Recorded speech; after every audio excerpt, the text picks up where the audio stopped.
श्री गणेशाय नमः. लक्ष्मीने त्यानंतर विष्णूला अधिक मासात कोणते दान दिल्याने काय फळ मिळते हे विचारले. तेव्हा विष्णू म्हणाले, प्रिये, जो अधिक मास विप्राला यथाशक्ती सुवर्ण दान देतो त्याचे सर्व मनोरथ पूर्ण होतात.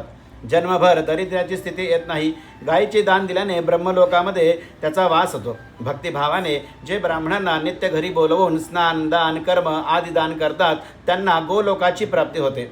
जे अत्यंत दरिद्री राहून सुद्धा काहीतरी देण्याची इच्छा मनामध्ये ठेवतात त्यांना देखील भगवान विष्णू कृपा करून अत्यंत सधन बनवतात.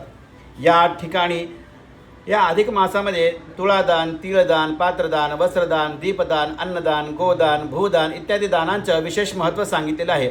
जे एकपटीने दान केले असता सहस्रपटीने होऊन या ठिकाणी पुण्यकर्मामध्ये वाढ करते.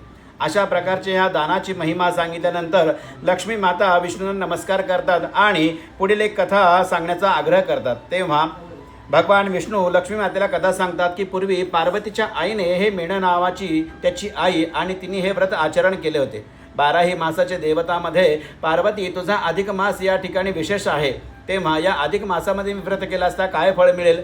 तेव्हा पार्वतीने सांगितलं की तू माझ्या पोटी या ठिकाणी जन्म होऊन मी शंकराची भार्या होईल आणि या मेणा व्रताचं विख्यात असं अधिक मासामध्ये महत्त्व प्राप्त होईल. तेव्हा अधिक मास येताच पूर्वकाळामध्ये स्नान करावं. माध्यान्ह समयी या ठिकाणी मेणाची प्रतिमा बनवून त्या ठिकाणी 5 फळे ठेवून भगवंताचं व्रत ग्रहण करावं. पहिल्या दिवसापासून दीपस्थापन करावा आणि शेवट दिवसापर्यंत तो अखंड दीप तेवत ठेवावा.